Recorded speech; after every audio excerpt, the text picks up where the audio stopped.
खड़ा हो जा भालू नाना दिखावे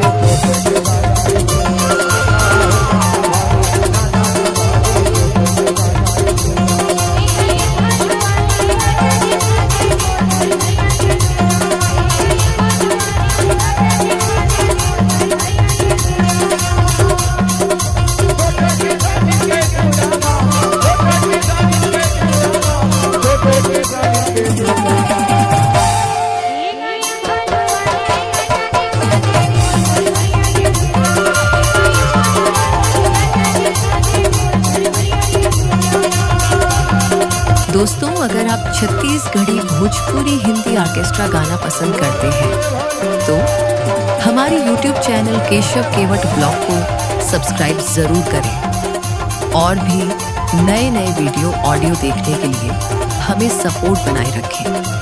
धन्यवाद।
केशव केवट ब्लॉग चैनल को सब्सक्राइब, लाइक, शेयर जरूर करें। धन्यवाद।